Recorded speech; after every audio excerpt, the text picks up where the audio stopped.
네, 이 시간에는 세 개의 유월절을 먼저 살펴보도록 하겠습니다. 그리스도 예수와 함께 갖는 세 개의 유월절. 자, 구약에 유월절이 수도 없이 많이 있었죠. 그럼 유월절이 아무리 많이 있어도 뭐예요? 그리스도가 지켜야만 그 유월절이 성취되는 겁니다. 헤브라이즘이라고 하는 것, 헤브라이즘.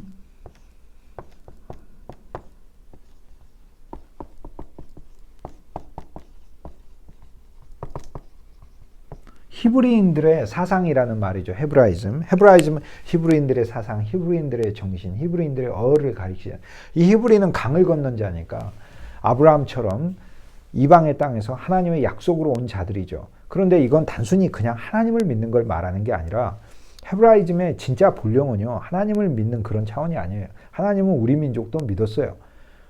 그 하나님이 여호와 하나님인지 몰랐지만은 몰라도 그 어떤 한 존재가 있다고 믿었어요. 성경이 말하는 헤브라이즘은요, 하나님께서 어느 한 존재를 정했고 그 존재를 통해 모든 걸 이루신다는 거예요.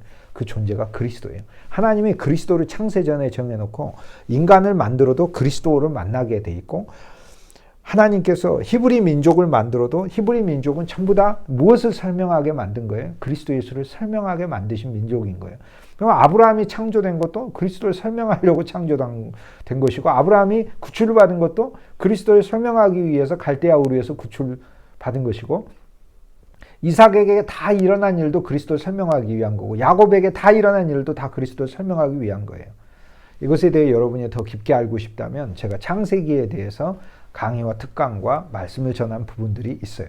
그것을 여러분이 참조하시면 되겠어요. 유튜브에 김동주 교수 창세기 이렇게 치면 창세기에 대한 제가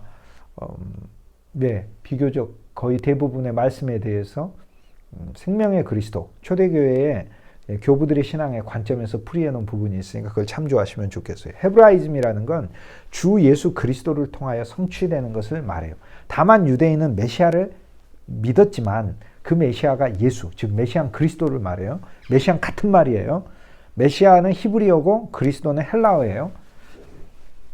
우리말로도 그리스도라고 하죠. 우리도 기름 부음 받은 자, 기름의 사람이란 뜻이죠. 기름의 사람, 기름의 사람. 결국 성경에 나온 유월절이 나오면 그 그리스도가 유월절을 드려야 유월절이 성취된 겁니다. 누가복음 22장엔 세 개의 유월절이 있죠. 첫째, 예수님이 지키시는 유월절이 있어요. 예수님이 지키시는 유월절. 제일 첫 번째, 예수님이 지키시는 유월절. 그동안 유월절을 수백 번 드려도 예수님이 안 지키면 계속 모형을 지켜야 돼요. 예수님이 지키심으로 이제 그동안 모든 그 유월절은 성취되는 거예요. 그동안의 모든 유월절은 누구를 기다렸냐면 예수님을 기다렸으니까. 그래서 예수님이 종결하시는 거예요. 율법을 또 성취하시는 거예요. 모든 율법의 유월절을 지키라 했어도 예수님이 이 유월절을 지키시지 않으면 율법을 지킨 게 아니에요. 모든 율법은 그리스도가 최종적으로 지키셨을 때 율법의 완성이 있는 거예요. 아주 정확한 비유가 되지는 않지만 그래도 비슷한 게, 예를 들어 시골에 집에서 식탁을 차려놓으면 아버지가 오시든 할아버지가 오시든 최종적으로 오셔야 모두 다 식탁을 하고, 또 미리 뭐 식사를 할 수는 있겠지만 아버지가 식사를 마치시고 어머니가 차려놓은 식탁을 할아버지가 식사를 마치셔야 그 집에 식사가 완성된 것이다. 이렇게 하는 것처럼 이전의 모든 유월절만이 아니라 무교절이든 초실절이든 맥추절이든 나팔절이든 대속절이든 초막절이든 7개 절기, 이 전체 모든 절기가 다 있어도 그리스도가 지켜야 성취되는 거예요. 그래서 누가복음 22장엔 주님이 지키시는 유월절이 있고, 두 번째, 예수님이 이루시는 유월절이 있어요. 예수님이 이루시는 유월절.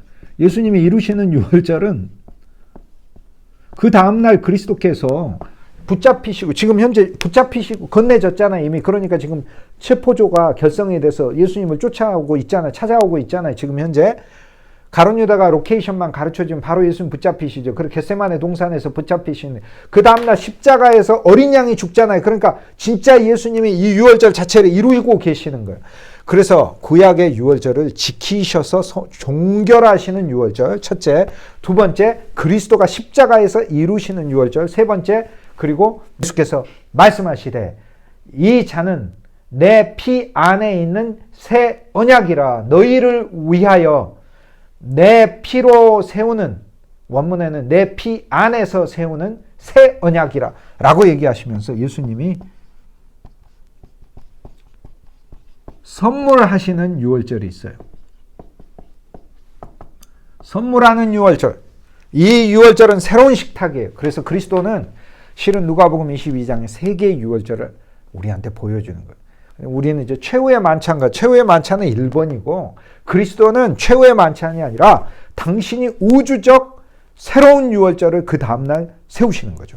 그리고 예수님은 새 만찬을 시작하셔요. 최초의 만찬, 새 창조 아래 최후의 만찬이 아니라 최고의 만찬이고 최초의 만찬을 만드시는 거예요. 그러므로 이것은 최후의 만찬, 이건 그리스도가 이루셨으니까 최고의 만찬. 이것은 그리스도가 새 언약으로 제자들에게 이제는 앞으로 하나님의 나라에서 유월절 너희와 함께 먹고 포도주 열매를 너희와 하나님의 나라에서 먹으리라. 하나님의 나라를 그리스도의 십자가 장사지능과 부활과 승천과 하나님의 영의 강림을 통하여 그 제자들을 통하여 사도들을 통해 세우셨으므로 그 하나님의 나라가 선거예요. 사도행전부터는 선거. 이미 그리스도의 지금 이 순간부터 주님은 시제를 앞당겨서 당신이 이루실 십자가의 사건 그리고 다시 사시는 부활 생명의 사건을 영원한 현재의 시제로 두시고 오늘 우리들에게 미리 예수님이 새로운 유월절을 선물하셔요.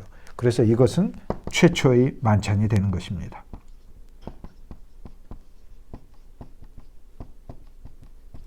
최초의 만찬, 최후의 만찬, 최고의 만찬, 최초의 만찬. 새 창조 아래서 주님께서는 이 만찬을 주는 것입니다. 오늘 주님께서는 하나님의 나라에서 유월절을 이루기까지 다시 먹지 아니하리라. 22장 16절에 그렇게 말씀하셨는데 오늘 22장 16절에서 오늘 우리들에게 알려주신 것은 이 말씀을 통하여 그리스도 예수께서 하나님의 나라에서는 새로운 유월절을 먹겠다라는. 그럼 하나님 나라가 뭐냐? 주님이 아예 말씀을 하셔요. 내가 너희에게 나라를 주겠다라고 아예 주님은 말씀하십니다. 30절 말씀해 보면 내가 너희로 내 나라에 있게 하여 내가 너희와 함께 먹고 마시며 너희는 또 내 나라의 보좌에 앉아 이스라엘 12지파를 다스리게 하려 함이라 라고 주님이 아예 말씀하셔요. 그리고 제자들에게 제자들아 내가 너희를 아버지가 내게 나라를 주었는데 나도 너희에게 나라를 맡긴다 라고 얘기하는데 실은 원문에 보면 내가 너희를 나라로 지정한다 라고 얘기해요. 그러니까 우리는 제사장 나라예요. 나라. 우리가 나라인 거예요. 우리가 나라인 거예요. 나라가 사람이 없으면 나라입니까? 여러분 북극과 남극에 아무도 안 사는데 그게 나라입니까? 달나라가는 물론 우리가 나라라고 부르지만 달나라에는 이제 토끼가 사니까 토끼와 거북이가 사나요? 토끼가 사나요? 토끼가 사니까 나라라고 할 수는 있겠네. 그런데 우리가 뭐 다른 건 나라라고 하지 않죠. 태양 나라라고 부르나요? 그렇지는 않잖아요. 달에는 이제 누가 산다고 하니까 달나라라고 우리가 부르긴 하죠. 나라는 백성의 나라인 거예요. 우리가 나라인 거예요. 하나님의 나라. 우리가 하나님의 나라고 우리가 하늘의 하나님 하늘나라라고 하는 그리스도 안에 위치되어 있기 때문에 우리는 하늘나라 안에 있는 것이죠. 오늘 주 예수 그리스도께서 새로운 나라를 만드시고 새로운 나라 안에서 오늘 우리는 주님과 함께 새 유월절 만찬을 갖습니다. 즉 어린 양의 고기를 먹어 우리는 날마다 영적으로 먹고 마시며 우리는 그분과 함께 놀라운 새로운 에너지를 누리면서 이 땅 안에서 승리의 믿음으로 살아갈 수 있게 되는 것이죠. 그리고 또 주님께서는 하나님의 나라에서 유월절만이 아니라 포도나무에서 난 것이라고 얘기를 하세요. 포도나무에서 난 과실이죠. 22장 18절에 보면 유월절 고기를 먹지 않고 포도나무에서 난 열매를 예창조에서는 종결했으니까 하나님 나라에서 하나님 나라가 오기까지는 안 먹으리라 해서 하나님 나라에서 먹겠다는. 그러므로 20절에 새 잔을 주시면서 거기서부터 새 유월절과 새 포도나무 음료를 주님이 마시게 됩니다. 그분은 혼자서 포도나무였지만 이제는 우리와 함께 나는 포도나무에 너희는 가지냐 하면서 연합된 한 존재로서 그분은 우리에게 거하시고 그리고 우리에게서 난 열매들 바로 믿음의 많은 사람들을 그리스도께서는 포도나무에서 난 과실로서 주님이 취하시겠다 이렇게 얘기해요. 그리고 그 열매 드리는 우리들에게서 나오는 우리들에게서 짜여지는 것들, 오늘 우리들 뭐가 짜여지죠? 여러분을 짜면, 환경과 상황이 여러분을 이렇게 짜면 뭐가 나옵니까? 불만 나오시나요? 불평, 원망, 저주, 절망이 나옵니까? 아니면 여러분에게서 기쁨과 평강과 소망, 그리스도를 향한 인내가 나옵니까? 뭐가 납니까? 여러분을 짜면 이렇게. 그게 포도즙인 것이죠. 짜면 생명이 나와야 하는 거죠. 생명의 포도주가 나와야 되는 거죠. 하나님을 향한 감사와 찬송과 믿음의 생명의 포도주가 나와야 하는 것이죠. 그리스도가 그것을 마시겠다라고. 포도나무에서 난 것은 그리스도께서 새 예루살렘을 짓는데 그 새 예루살렘의 포도나무의 풍성처럼 모두가 하나로 그리스도 안에 연결된 것을 말씀하십니다. 그리고 주님께서는 하나님의 나라가 한 면에 하나님의 나라요, 강력한 왕국이요, 또 한 면에서 거대한 우주적 포도나무예요. 이 포도나무는 또 생명나무다. 주님은 이렇게 이야기를 하십니다. 17절에 첫 번째 잔을 주시죠. 그리고 20절에 두 번째 잔을 주십니다. 그리고 그 사이에는 떡을 먹는 게 있고 그리고 고기를 먹는 게 있습니다. 20절에 유월절 식사를 마치시고 유월절 고기를 먹는 것이죠. 그리스도 예수를 우리는 이렇게 다양하게 먹습니다. 첫 잔으로 먹고 그리스도 예수를 떡으로도 먹습니다. 무교병 떡으로도 먹습니다. 그리고 그리스도 예수를 양 고기로도 먹습니다. 출애굽기 12장에 보면은 양을 불에 구워서 먹으라고 돼 있잖아요. 다 먹으라고 돼 있죠. 하나도 남김없이. 여러분 그리스도 예수를 하나도 남김없이 다 먹어야 합니다. 우리는 그분에 관한 것이면 뭐든지 다 먹는 것이 오늘 우리들에게 양식이 되는 거죠. 그리고 주님이 결정적으로 오늘 우리들에게 주시는 가장 놀랍고 중요한 잔, 그분의 피, 보혈, 그 안에 새 언약이 담겨 있고 새 언약이니까 모든 항목이 전체가 다 들어있는 것입니다. 17절에 있어서는 옛 언약을 성취하시는 잔을 준 거죠. 옛 언약을 성취하시는 잔을 주면서 옛 언약을 성취하시고 자기 자신이 이루시는 그 유월절 그리스도의 피를 우리에게 주고 계시는 것입니다. 그 첫 잔은 이 잔을 나누라 했기 때문에 집을 마련했죠. 구약 출애굽기 12장에도 유월절 사건이 일어나면서 집을 마련했네요. 이 집을 마련했을 때 뭐가 있습니까? 집을 마련하였을 때 그 문설주가 있고 문지방이 있잖아요. 거기에 피를 발랐잖아요. 즉 오늘 우리들이 집이잖아요. 하나님의 집. 오늘 우리들의 심령에 그리스도가 거기에 포도주 잔을 우리에게 주시는 것은 당신의 피를 바르는 것을 이야기합니다. 첫 번째 잔을 통해 우리는 첫 언약의 저주와 심판을 받으신 그리스도의 첫 잔을 우리는 받은 것이죠. 첫 번째 잔에서 예수님이 지키시는 유월절, 예수님이 이루시는 유월절을 그분이 죽으심으로 옛것도 성취하시는 것이죠. 그런데요, 그분의 피는 놀라워요. 살아있는 생명의 피라 그분의 피 흘림에 대해서 우리가 더 살펴봐야 되는데 그분의 이 피 흘림 속에는 우리에게 주신 그분의 죄사함만이 아닙니다. 그분의 놀라운 생명이 있죠. 그래서 두 번째 잔을 주시면서는 새 언약이라고 말씀하셨기 때문에 생명의 새 언약 안에 우리가 받을 수 있는 온갖 좋은 항목들을 주님이 담으셔서 우리에게 선물하시는 것입니다. 이 잔이 두 개 나오는 것에 대하여 유월절 식사를 할 때 유대인들은 잔을 4개를 마셨어요. 4잔을 마셨어요. 그러니까 뭐 그게 뭐 첫 번째 잔이냐, 두 번째 잔이냐, 아니면 두 번째 잔이냐, 네 번째 잔이냐, 아니면 두 번째냐, 세 번째냐 이렇게 하는데 여기 잔 2개가 나왔는데 그러면 4잔 중에 어떤 잔이냐? 이것은 사실 무의미한 구별입니다. 옛 유월절 만찬에서는 4잔을 마셨지만 주님은 이 4잔을 하나의 잔으로 해서 예수님이 지키시는 유월절에서 한 잔 안에 다 마신 것이고요. 주님이 두 번째 잔을 주면서 새로운 경륜, 새로운 구원의 경륜, 때가 찬 경륜이 지나고 이젠 새로운 경륜이 온 겁니다. 모든 것을 성취한 경륜이 왔음을 우리에게 알려주고 있습니다. 첫 번째 잔을 통해 우리가 받아 주의 피가 우리에게 발라졌다면 두 번째 잔을 통해선 그 피를 매일 먹고 마시는 것입니다. 오늘 우리들에게 이러한 일이 필요하다는 것을 놀라운 새로운 공로가 우리에게 주어져 있다는 것을 주님은 알려주고 계시죠. 그리스도 예수께서 잔을 주시는 것에 대하여 세 개의 복음서, 마태, 마가, 누가 복음서가 강조점이 조금씩 다릅니다. 이것이 복음서의 풍성이죠. 마태복음은 26장 28절에 뭐라고 얘기하냐면 많은 사람의 죄사함을 위해 흘리는 피라고 그래요. 많은 사람의 죄사함을 위해 흘린대요. 죄사함을 위해 흘리는 피니까 보셔요. 그리스도의 피는 죄사함이에요. 여기 죄라는 단어는요, 어마어마하게 큰 단어예요. 어마어마하게 우주적인 단어, 이 죄라는 단어도. 그런데 사함이라는 단어는 더 큰 단어예요. 죄가 있는데 죄보다 훨씬 더 큰 사함이 있어요. 그래서 죄사함. 죄 속엔 저주고 흑암이고 모든 우리가 멸망당하는 어두운 부정적인 게 다 들어있는 거예요. 거기에 타고난 아담, 좋은 것까지도 들어있어요. 그게 죄인 거예요. 그런데 주님이 이 죄를 사함이라는 말은 제거하고 없애고 끝내고 한다는 모든 것이죠. 그래서 마태는 이 잔떡은 죄사함을 위한 것이다 라고 얘기를 해요. 자, 우리가 그리스도의 몸과 피를 마셔 우리는 말씀 안에서도 먹고 성례 안에서도 먹죠. 성찬 안에서도 먹죠. 그 다음 예배 안에서도 먹습니다. 기도 안에서도 먹습니다. 찬송 안에서도 주의 몸과 피를 먹습니다. 그런데 우리는 그 가운데 주님이 우리에게 있는 죄사함이라고 하는 역사를 일으키고 있고 우리에게 있는 모든 저주와 어둠과 흑암과 모든 부정적인 것들을 그리스도가 몰아내고 계신다는 사실이에요. 이것이 마태가 말하고자 하는 바예요. 그리스도의 피는 죄사함을 위한 피예요. 영원한 사면과 영원한 구원을 주시는 영원한 구속의 피라는 거예요. 그런데 마가는 뭐라고 이야기하냐면 많은 사람을 위하여 흘리는 피라고 그래요. 많은 사람을 죄사함이란 단어가 없어요. 그냥 많은 사람을 위한 피라는 거예요. 이것은 무엇을 얘기해요? 이것은 그분이 우리 자신에게 주시는 피예요. 이제는 죄사함만이 아니라 새로운 인생을 사는 나의 죄만을 위해서 그 피가 필요한 게 아니고 나라는 존재 자체를 위해서 나는 그 피가 필요해요.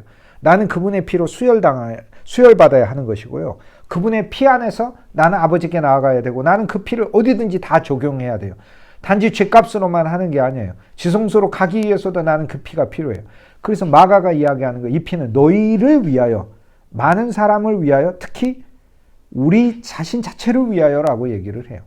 우리의 모든 것을 우리 존재를 위하여 부어진 피예요. 그러므로 마태가 보는 건 우리에게 제일 큰 문제인 죄사함, 즉 구속을 이루기에 죄의 문제를 해결하고 사탄을 부숴버리시고 구속을 주시는 피인 거예요. 그런데 마가가 보는 거 우리라는 존재의 피가 부어진 거예요. 우리라는 존재의 피가 부어진 거예요.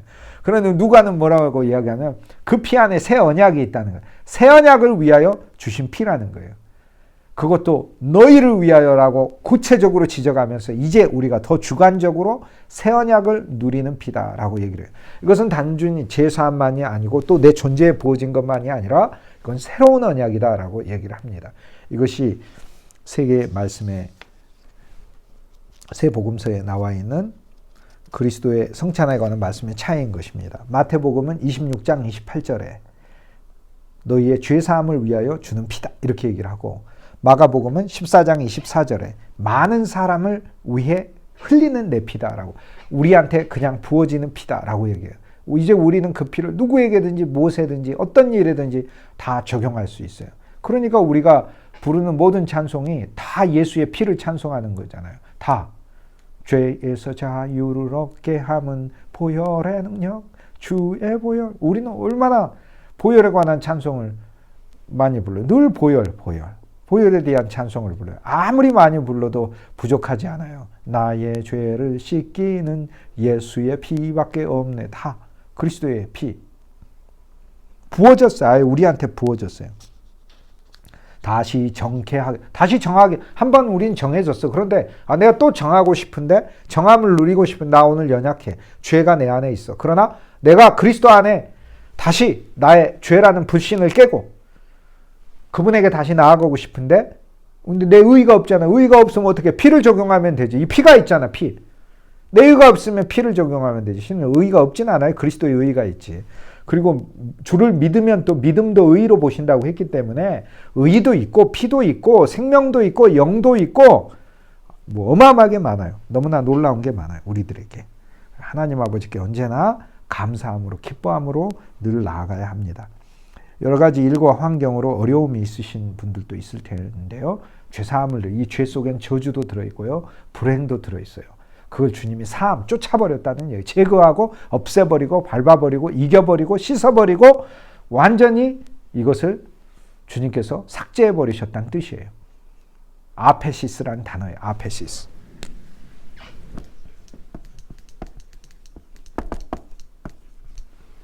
알파예요. 아페시스. 이거는 뜻이 한두 개가 아니에요.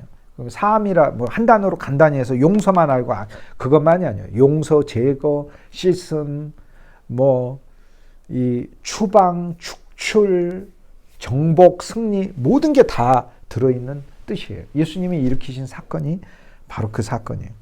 이걸 누리세요. 얼마나 감사해요. 나의 저주가 끝났다.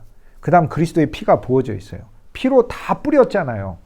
시내 산에서 피에다 다 뿌렸어요. 피를 말씀에다도 뿌렸고요. 이스라엘 백성한테도 뿌렸어요. 시내 산한테도 뿌렸어요. 그 피를 다 뿌렸어요. 피를 어디도 뿌려요? 언약궤 위에 보좌에다도 뿌리잖아요.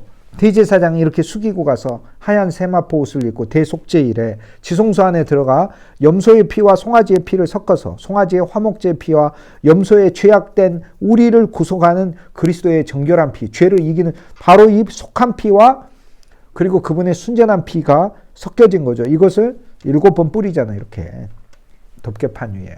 그리고 밖에 나와서 향단에도 뿌리잖아요. 기도에도 보혈을 의지해서 강하게 기도하고 밖에 제단불에도 뿌리잖아요. 그래서 우리가 그 피에 의지해서 피의 권세에 의해서 우리가 살 수 있게 하는 것이다 라는 거예요.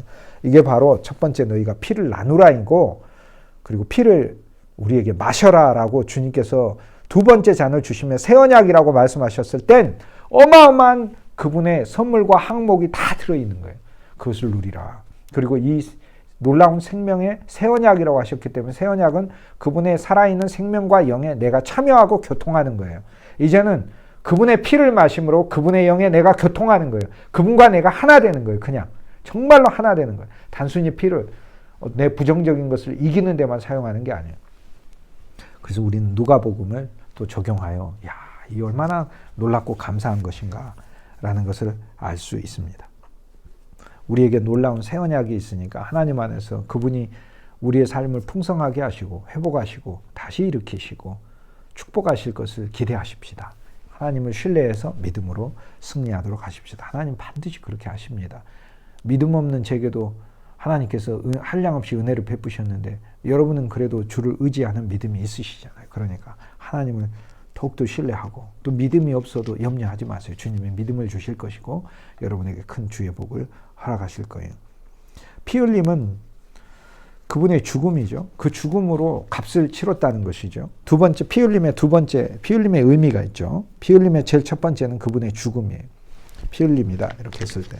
아예 우리를 위해 피를 흘리셨다라는 말에 대해 더 알아보도록 하십시다. 피 흘림. 영어로 이제 shedding이라고 합니다. shedding blood. precious blood 하면 귀중한 피, 보혈. shedding은 흘리다라는 거. 그분의 피를 흘린 거. shedding the blood of Jesus Christ. 그리스도의 피를 흘리시다. 그 첫 번째는 피 흘렸다는 말은 죽음이죠. 죽음이라는 말은 그분이 갚았다는 거 아니에요. 그분이 죽으심으로 우린 뭘 얻어요? 우리는 온전한 구속을 얻은 거, 그분이 갚은 거 아닙니까? 그분이 맞음으로, 징계를 받음으로 우리 나음을 입었듯 그분이 피를 흘림으로, 죽음으로, 피 흘렸단 말은 죽었단 얘기죠. 피 흘렸단 얘기는. 피를 다 쏟았으니까. 물론 여러분 이렇게 해서 잠깐 흘릴 수 있지만 예수님이 이렇게 해서 잠깐 십자가에서 흘린 피가 아니라는 거예요. 그분이 십자가에서 흘린 피는 죽으셨잖아요. 옆구리를 찔러서 피가 나왔는데 그건 죽으셨잖아요. 그러니까 피는 죽음이다. 이 죽음은 바로 갚음이다. 즉 구속이다라는 것을 알 수 있습니다. 두 번째 피 흘림의 의미는 그리스도 예수께서 피를 흘려서 오늘 우리들에게 다 주님께서 그의 생명을 주신 것을 의미를 합니다. 피를 흘렸다니까 피는 생명이죠. 그래서 피를 흘린 것은 생명을 우리에게 흘리신 거예요. 생명을 우리에게 선물로 주신 것이죠. 생명을 흘려버린 거예요. 피를 우리한테 부었으니까. 이게 마가가 말하는 것이고 오늘 이것이 두 번째 잔을 주시면서 이것은 새 언약의 피다 이렇게 말씀하셨죠. 새 언약은 어떤 언약? 그분의 영과 생명이 우리 안에서 역사하여 우리를 이끌고 가는 것이죠. 그러므로 그분의 피 흘림은 두 번째 그분의 생명을 붓는 것이다. 그분은 우리에게 다 지불하시는 구속만 하는 게 아니고 그분의 생명을 부으시는 것이다 라는 거예요. 그분의 피가 얼마나 귀합니까? 예수의 피로 못 갚을 게 어디 있겠어요. 그러니까 예수의 피를 무시하는 것처럼 정말 크나큰 죄가 없어요. 여러분 자녀가 피를 흘려도 여러분 가슴이 찢어지죠. 그런데 그 귀한 자녀가 어디 좀 다쳐서 피나도 부모의 마음이 얼마나 그게 속이 상해. 그런데 하나님은 당신의 아들이 피 흘리셨는데 아이고 그 피로 집을 못할 죄가 어디가 있겠어요. 그러니까 제발 그 어리석은 자기 죄 안에 빠져 있지 말고 구주의 피를 누리셔요. 그 구주의 피에 찬송하세요. 날 정결케 하시고 온전케 하시고, 그리고 피로 정결함을 받는데요. 피로 내가 나를 정결하는 게 아니에요. 피가 나를 정결하게 해요. 피가 주어예요. 피는 살아있어요. 살아있는 피라니까. 생명의 피라니까요. 세 번째, 피를 흘렸다고 하는 이 말씀 속에는 새 언약을 흘리신 것을 가리켜요. 새 언약. 왜냐하면 피는 새 언약이라 이렇게 얘기했어요. 마태하고 마가에서는 자는 피예요. 그런데 누가는 자는 피의 새 언약이라 이렇게 돼 있어요. 그러니까 자는 피의 새 언약이라 이렇게 돼서 잔이 언약이에요. 잔은 언약을 가리켜. 우리 성찬하죠. 그럼 예수의 피인데 피는 뭐라는 이야기예요? 새 언약이라고. 그러니까 피 안에서 뭘 봐야 돼요? 피 안에서 구속을 보고, 피 안에서 생명을 보고, 피 안에서 뭘 봐야 된다? 새 언약을 봐야 된다. 새 언약을 봐야 된다. 새 언약. 이것이 바로 피 흘림의 의미예요. 그런데 네 번째, 또 하나 이 놀라운 피 흘림의 의미는 피를 우리에게 부으시고 우리 안에서 계속해서 피를 주심으로 영적 수혈이 있잖아요. 피가 우리에게 주어졌으니까 영적인 수혈이에요. 이건 그리스도 예수와 우리의 참여, 하나됨을 의미를 해요. 나는 그 피에 참여해요. 나는 그 피로 진짜 내 존재가 가득해지는 거예요. 영적인 수혈이에요. 피 흘림이라는 것은 이처럼 놀라운 것입니다. 이제 새 언약에 대해서 알아보도록 하죠. 성경은 언약에 대해서 300번이나 이야기를 합니다. 한 280, 290번 정도 나오는데 언약이 어마어마하게 많아요. 그런데 성경이 언약이라고 말해서 구약에 나온 모든 언약을 예수님이 새롭게 성취하시는 걸 새 언약이라고 불러요. 예수님이 한 모든 일은 새 일이에요. 예수님은 헛일을 하지 않아요. 그분은 언제나 새로우신 분이세요. 그분 자체는 본성이 새 것이에요. 예수님의 본성에는 사랑과 긍휼과 자비만 있는 게 아니에요. 새로움이 있어요. 그리스도를 만난 게 새로움인 거예요. 언제나. 우리는 그러니까 언제나 새날인 것이죠. 그렇기 때문에 예수님이 세운 언약은 새 언약인 것이고, 예수님은 구약의 언약을 다 없이 하신 게 아니고요. 그리스도 안에서 모든 언약을 새롭게 하신 거예요. 언약이 성경에 제일 처음 어디 나옵니까? 창세기 6장에 나옵니다. 방주의 언약. 자, 구약 성경에 나오는 모든 언약을 예수님이 당신의 피로 새롭게 세우셔서 오늘 우리들한테 주셔요. 언약이라고 했을 때 구약에서는 히브리어로 베리스라는 단어인데요. 베리스. 헬라어로는 디아데케라고 부릅니다. 디아데케.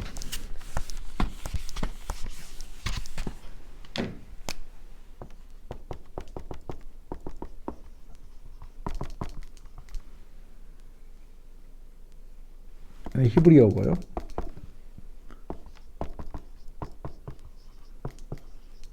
이건 헬라어예요. 디아데케.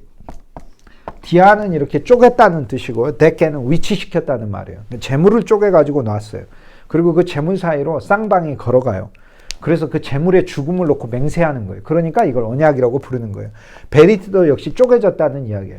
그래서 그리스도께서 언약이라고 말씀하시는 것은 당신의 죽음을 전제로 얘기해요. 그러니까 하나님 아들이 죽었는데 아이고 어떻게 어길 수가 있어요. 내가 어기는 게 아니라 그분이 어길 수가 없다고요.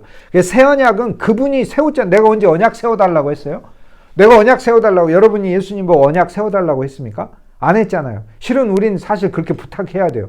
예수님 나하고 언약 좀 해주세요. 우리가 누구하고 언약할 때 그거는 정말로 좋잖아요. 당신이 나를 일생 동안 도와주기로 언약하세요. 그거 얼마나 좋아요. 근데 그 사람이 거짓말할 수 있고 변할 수도 있고 그렇잖아요. 그렇지만 죽음으로 맹세를 하잖아요. 어기면 죽습니다. 근데 예수님 미리 죽어버리셨거든. 그러니까 어기고 말고 할 것도 없어요. 그래서 그분은 본성이 거짓말도 못 하시지만 이미 죽으셨기 때문에 형벌도 받으셔서 그분은 죽음으로 본인의 약속을 우리한테 주고 계신, 그래서 그리스도가 언약, 성경이 언약이라고 얘기했을 땐 죽음을 결과로 얻어진 것, 죽음을 결과로 양쪽에 법적으로 매여 있는 것이라고 얘기해요.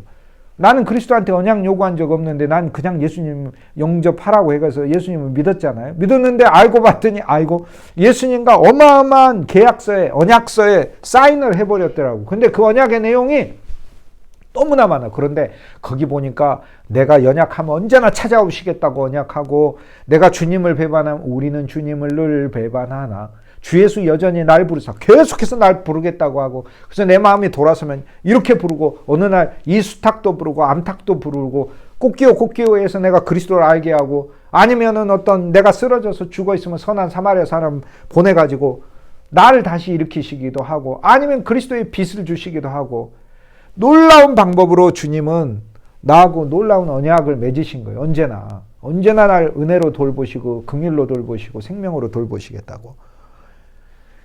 그런데 그리스도가 새 언약이라고 했을 때는 구약의 모든 언약들을 그리스도 안에 새롭게 우리에게 적용하신다는 걸 얘기해요. 첫 번째 언약은 방주예요. 성경에 제일 첫 번째 나오는 거예요. 창세기 6장에.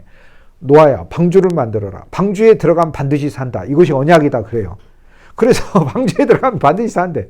하나님께서 언약이라고 말씀하신 것은 어떤 한 재물의 죽음을 통해 반드시 그걸 약속하셨다는 거 아니에요. 그러니까 예수 그리스도는 새로운 방주의 언약을 우리에게 주시는 거예요. 무슨 말이에요? 그리스도가 우리한테 방주가 되시고 우리가 예수님 안에 들어있어요. 그러므로 결코 우리를 내쫓지 않겠다라고 얘기하시는 거예요. 결코 우리를 내쫓지 않겠다. 제 발로 스스로 나가보려고 했는데도 잘 안 나가죠. 안 나가지더라고요. 여러분 예수 안 믿으려고 한번 노력해 보세요. 안 믿으려고 노력해 보세요. 잘 믿으려고 노력보다 안 믿으려고 노력하는 게 훨씬 더 이 노력이 안 된다는 걸 알 수 있어요. 어떻게 안 믿어지는 게 아니에요. 이게 안 믿어보려고 노력해도 안 돼. 이거는 방주의 언약이 적용해가지고 나는 믿을 수밖에 없게 만드시는 그분의 역사가 내게 일어나는 거예요. 그러니까 그리스도가 내 방주가 되신다는 거잖아. 언약이니까 언제나 방주가 되어주시네. 성경에 두 번째로 나온 언약이 나오는 게 무지개 언약, 창세기 9장의 무지개 언약. 그 무지개 언약은 뭘 뜻해요? 그분이 내게 언제나 홍수로부터 구출하시고 다시는 멸하지 않으리라. 그분이 아름다움의 징표가 되주시겠다는 거잖아요. 이거 예수의 새 언약이니까 새 언약 안에 방주도 들어있고 무지개도 들어있고, 창세기 15장에 새로운 땅도 주신다는 언약을 아브라함과 세우고 새 자손을 땅과 자손을 준다는 언약을 세워요. 그래서 그리스도 예수 안에서 우리가 새로운 자손이 되고 그리스도 예수 안에서 새 땅을 얻을 것, 내 근거를 얻고 내 복을 얻고 내 기업을 얻을 것을 주님이 알려주고, 창세기 17장에 할례의 언약을 세우셔요. 이 할례의 언약처럼 그리스도의 보혈이 새로운 언약이 되는 거예요. 새 언약을 가리키고 새 언약의 선물을 우리에게 주고 계셔요.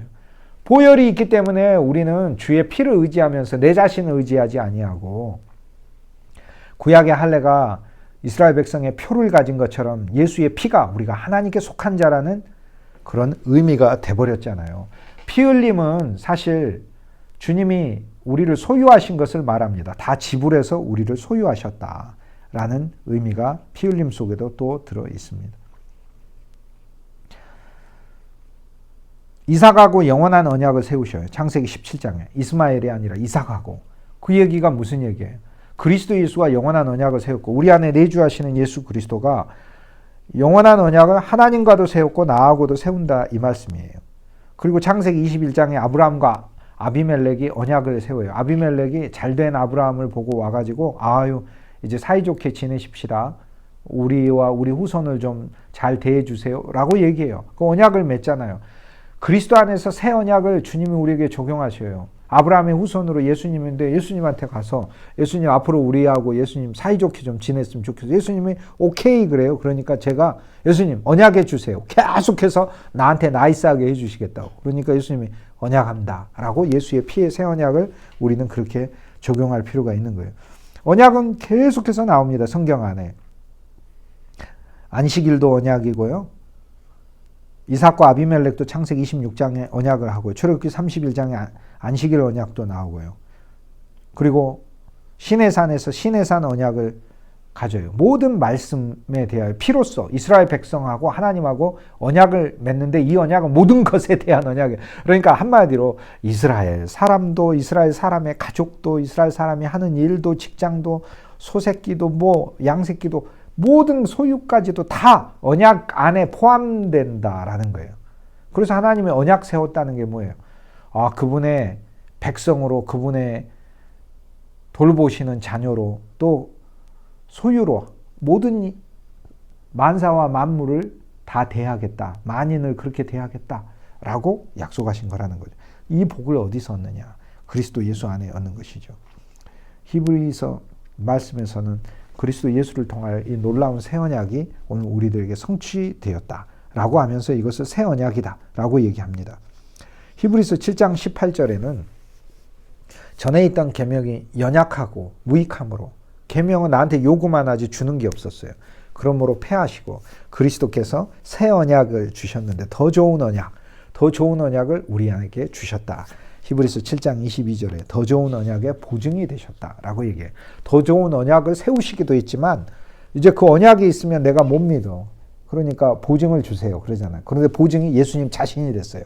예수님 자신이 우리에게 보증이 됐어요. 그러니까 예수님은 우리 안에 언약이시며 언약의 보증으로 계셔요. 그뿐만이 아니라 하나님 아버지와 우리 사이에 더 좋은 언약을 맺게 하기 위해서 중보로도 계셔요.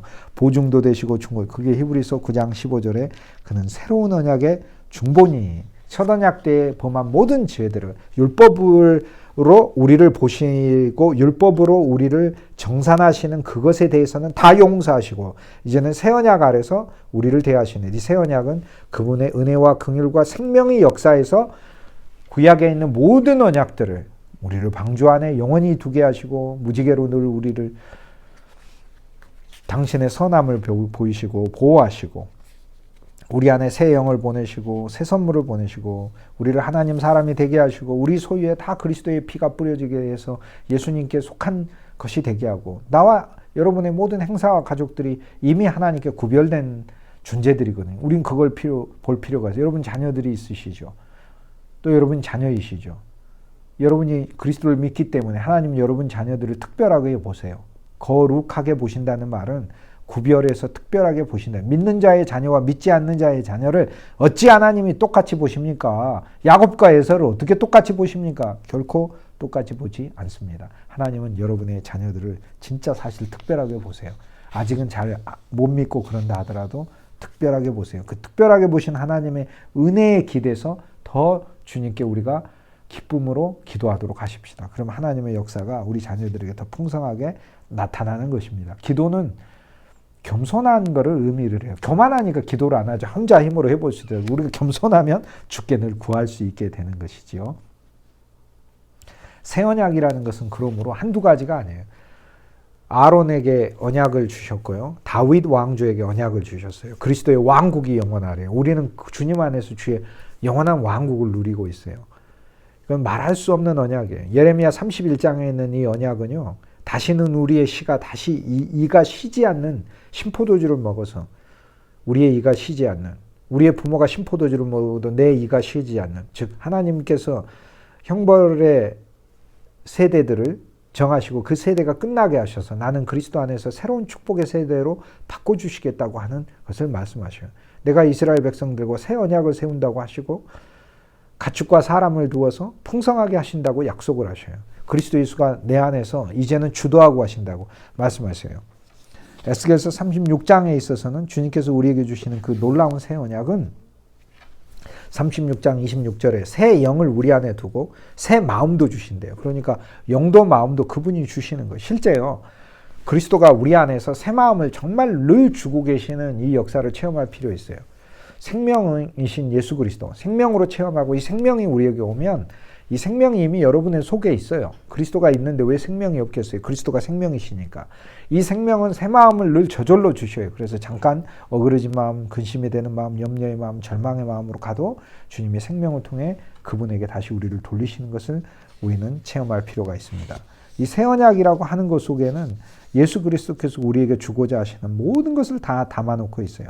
주님께서는 6월절 만찬에 우리를 초대해요. 누구든지 그 마음의 문을 내가 문 밖에 서서 두드리노니 그 마음의 문을 열면 내가 그로 들어가 먹고 마시리라. 새 언약의 음식을 우리에게 주시면서 우리를 강건하게 하시고 새 언약의 축복 안에 우리를 살게 하시고 그분의 사랑과 은혜와 긍휼과 생명과 그분의 지혜와 거룩과 의와 하나님의 놀라운 신성 아래 우리를 언제나 살아갈 수 있게 하셔요. 그리고 주님께서 그의 떡을 주시며 주의 피를 주시며 그리스도의 떡인 그리스도의 말씀과 우리가 성찬에서 받는 떡과 다 한 떡이에요. 그 속에 그리스도의 몸이 있잖아요. 그리스도의 몸이 오늘 우리들에게 주어질 때 새 언약을 생각하라. 새 언약을 그리고 기억하라라고 해요. 그러니까 언제나 이 기억하라라는 이야기는 우리 속에 간직되어 다시 생각나게 하고 다시 생각나게 하라라는 겁니다. 저와 여러분이 이제 성찬을 받을 때마다 그리스도의 피 흘림 다 갚으셨구나. 아, 그리스도가 우리를 소유하셨구나. 갚으셨으니 당연히 소유한 거죠. 아, 그리스도의 생명이 우리한테 부어지고 있구나. 그뿐 아니라 우리가 그분에게 그분의 놀라운 교제에 참여하고 있구나. 그분의 피 흘림으로 우리의 삶이 그분의 것이 다 되었다. 피를 다 뿌려버렸으니까. 피를 뿌렸다는 거 예수께 속했다는 거 아니에요. 피는 예수님 본질 아닙니까? 그 예수께 우리의 모든 것들이 다 속하게 되어버렸다. 예수의 본질에 포함되어 버렸다라는 것이죠. 다시 기억하다 라는 게 사실 성경 원문에 예수님이 기억하라라고 하는 말씀입니다. 아넴네시스라는 단어예요. 너희가 이 잔을 먹고 마실 때마다 다시 기억하라. 아넴네시스. 여기서 아넴네시스에서 여기서 아네는 아나를 가리킵니다.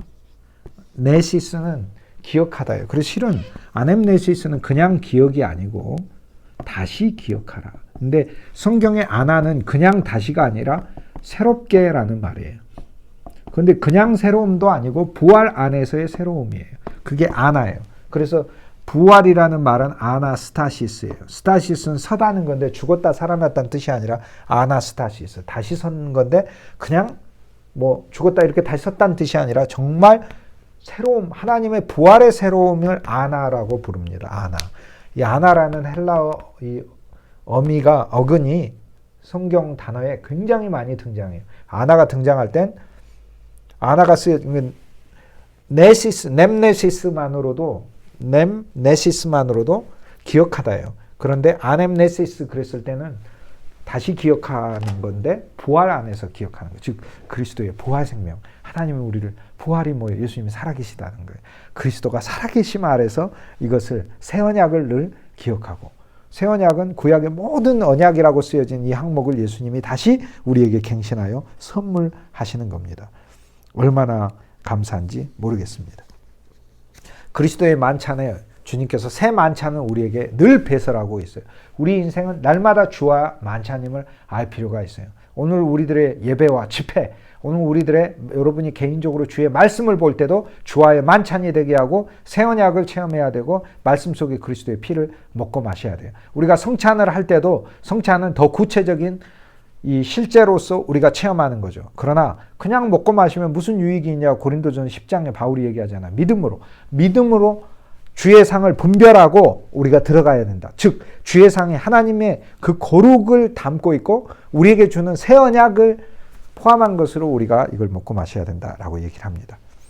이걸 먹고 마시고 나면 우리들이 주님과 해결해야 될 세 가지가 저절로 드러나요. 제일 첫 번째, 누가 주를 파냐? 주님을 내가 판 자. 내가 더 죄인임을 우리는 볼 필요가 있고요. 두 번째, 누가 큰 자이냐? 세 번째, 누가 주도하냐? 라는 말씀을 우리에게 알려주고 있습니다. 오늘 주의 상이 있는데 주의 상이 끝나고 나면 새 유월절 만찬을 우리가 늘 주님과 먹고 마시면 오늘 주님께서 오늘 우리들을 이 세 가지 면을 폭로시킵니다. 누가 그리스도를 파느냐? 내가 파는 거죠. 나애가 더 죄인임을 더 깊이 인식하게 되는 거죠. 하지만 죄인인 나에게 하나님이 죄사함을 주시고 또 죄사함을 알게 하고 내가 구주를 팔았는데 구주를 판 그것이 바로 주님은 내 죄를 지시는 하나님의 신비와 지혜의 사건으로 바꾸신 거죠. 나에게 영원한 생명까지 허락하시면서 당신의 피를 다시 우리에게 주고 계시니 얼마나 감사한 일인지 모르죠. 그리스도를 먹고 마시는 새 잔치에서 누가 주님을 파느냐, 두 번째 누가 큰 자이냐, 제자들이 싸웁니다. 이것이 드러나게 되는 거죠. 이제 먹으면 더 드러나는 것이죠. 그리고 누가 회복시키느냐, 누가 내 믿음을 지키느냐라는 겁니다. 이 문제를 가지고 예수님과 제자들이 이야기를 합니다. 첫 번째, 누가 배신하냐는 그리스도와 나의 관계를 말하는 거고, 누가 큰 자냐, 누가 큰 자냐는 건 나와 이 지체와 형제들과의 문제예요. 그런데 누가 주도하냐라고 하는 것은 이것은 믿음의 문제, 신앙의 문제입니다. 이것은 사실 자기 자신과의 문제에 있어서 주님께 자기 자신을 부인하고 그리스도께 가야 됨을 알려주는 것입니다. 누가 파냐에서 저 사람 파냐, 저 사람 파냐라고 하는 것은 율법의 눈을 갖는 거고, 내가 그리스도의 가장 큰 죄인으로 아는 것이 구주의 의를 힘입는 것이고, 그 다음 누가 높으냐 해서 저 사람은 낮고 내가 높아진다라고 하는 것은, 이것은 바로 교만의 문제인 것이죠. 셋째, 구주를 상대로 네가 나를 3번 부인하리라 하는데 죽기까지 따라갑니다. 죽기까지 따라갑니다. 주님은 사실 베드로의 부인을 알고 계셨잖아요. 그러나 베드로는 자기가 죽기까지 따라간다고 얘기하지 않습니까? 그러니까 그리스도가 다 굴기 전에 내가 나를 3번 부인하리라 이렇게 말씀하시죠. 구주를 상대로 당신을 내가 여기까지 믿어줬어. 내가 이렇게 따라온 거야. 내가 예수님 당신을 죽는 데까지 내가 따라갈 거야. 내가 그 정도 신념과 내가 그 정도 의리는 있는 사람이더라도 이렇게 자기의죠. 자기의와 믿음을 우리는 혼동하면 안 됩니다. 믿음은 구주로부터 온 거고요. 나머지는 대개 내 신념입니다. 내 신념은 실패합니다. 물론 신념을 주님이 악하다고 하진 않습니다. 그러나 신념도 결국 육체에 속해요. 우리 영안에 내 자신을 주님께 아예 드리고 주님이 나를 사용하시는 것이죠. 이 6월절 만찬 다음에 나오게 되는 이 3가지 주님과의 논쟁의 성격까지 들어있는 바로 이 이야기들은 사실 서로 연결되어 있어요. 상대는 주를 팔고 나는 높은 자고 그리고 나는 주님을 끝까지 내가 잘 믿겠다라고 따라가는 자라고 생각하는 거죠. 이 세계는 그러므로 서로 연결되어 있습니다. 그런데 주님은요, 이 사건을 통해 지금 뭘 하고 계시죠? 주님은 금등대의 역할을 하고 계세요. 당신이 비치신 분이 제자들의 마음을 비추시는 거예요. 그래서 어둠을 밀어내고 계시는 거예요. 실은 유다와 같은 성품을 밀어내고 있고, 누가 더 높아지려고 하는 걸 밀어내고 있고, 베드로라 할지라도, 즉 믿음이죠. 믿음의 제자죠. 믿음의 제자라 할지라도 자기 신념으로 믿으려고 하는 그것을 주님은 몰아내고 있는 것이에요. 빛을 비춰서 그들 안에 있는 어둠에 속한 요소들을 몰아내고, 빛이신 그리스도가 그들을 밝히고 있어요. 그들에게 무엇이 문제인지. 근데 왜 이 일을 하실까요? 주님이 너희 중에 큰 자는 어린 자와 같고, 어린 자라는 새로운 자를 의미하거든요. 다스리는 자는 섬기는 자와 같을지니라 해서, 세상에는 큰 사람이 있지만 그 큰 사람이 위에 서가지고 이렇게 자기가 은인 노릇하고 수직적인 관계 속에서 대하지만, 나는 너희가 앉아있고 내가 서서 너희를 섬기는 자로 있다. 이것이 바로 너희가 앞으로 해야 할 사역이다라고 말씀하셔요. 자, 6월절 만찬은 제자들과의 관계만을 위한 만찬이 아니에요. 새로운 6월절 만찬은 새로운 예루살렘을 짓기 위한 만찬이에요. 만국 백성을 그리스도께 오게 하기 위한 만찬이니까, 오늘 우리들이 알아야 할 것은 바로 이 만국 백성을 오게 하는데 주의 제자들이 어떠한 자로 준비되어야 하느냐, 즉 그리스도의 영과 생명을 공급하는 새 언약의 섬기는 자들로서 주님이 세우게 하기 위하여 이 3가지를 처리하시는 것이죠. 자, 우리는 그리스도 예수와 함께 늘 먹고 마시며, 우리가 어떤 일을 하든지 나에게는 의의가 없고 그리스도의 의만이 내 의라는 믿음 아래서 해야 할 것이고요. 영과 생명을 다른 사람들에게 공급해줘서 서서 다른 사람들이 앉아있고 나보다 훨씬 더 나은 자라는 그 믿음 아래 내가 커지기 위해서 주의 사역을 하지 않는 것이 내게 필요하고, 내가 비록 때로는 연약하여 넘어지고 베드로처럼 구주를, 은혜를 늘 부인하는 그런 처지에 있다 할지라도 주님이 기도하여서 나의 신앙을 회복시킨다는 이 믿음 안에 우리가 사는 것이 필요합니다. 이것이 저들이 그리스도와 함께 새 6월절 만찬을 가지고 이 세계의 대화가 나왔다는 것은, 우리가 그리스도와 더 먹고 마실수록 한 면에 구주의 새 언약을 알고 한 면에 나의 연약함과 부족함이 처리되는 것이죠. 나와 연약함과 부족함을 스스로 처리하려고 하지 마세요. 구주를 먹음으로 처리하는 거예요. 그런데 많은 사람은 자기가 먼저 이걸 처리하려고 합니다. 그게 아닙니다. 구주를 먹음으로, 구주의 생명을 누리고 그주의 은혜를 알고 복음을 알므로 내 부정적인 요소를 처리하는 것입니다. 그리고 그분이 처리하시는 것입니다. 이것이 바로 오늘 우리들에게 보여주는 것이죠.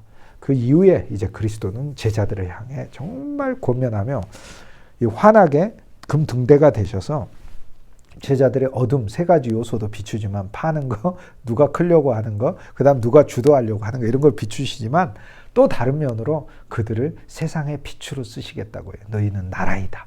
내가 너희들을 보좌에 앉혀서 내가 너희들을 섬기겠다. 그리고 너희들은 나와 함께 모든 시험을 다 이긴 자들이다. 이렇게 그분이 사실 뭐 시험을 곧 이 패배에서 도망도 가는 그런 미래가 앞에 있지만 그러나 주님은 그것과 개의치 않고 영원의 눈으로 보고 계시기 때문에 너희는 나와 함께 모든 시험을 이긴 자다라고 권면하시고 칭찬하시고 위로하고 격려합니다. 그래서 부정적인 어둠도 내모시지만 밝은 빛도 비추셔서 제자들을 하나님의 빛이 되게 하시는 것이죠. 금등대의 사역을 오늘 우리들에게 보여주고 있습니다. 놀라운 주 예수님의 그 십자가의 길 가운데 또 부활의 길 가운데 오늘 우리들에게 주고자 하시는 이 엄청난 공로들을 우리 항목 하나하나 새겨서 더 찬송하고 기뻐하고 우리 안에 우리 것이 되게 해서 이것들을 우리 주위에 있는 많은 이들에게 우리가 그대로 주의 종들로서 그들 삶 가운데 우리 역시 그리스도의 섬기는 자들로서 영과 생명을 공급하는 사역을 하게 된다면 얼마나 이 기쁘고 감사한 일이 되겠는지요. 감사한 일이지요. 네, 여러분께도 감사합니다. 수고하셨습니다.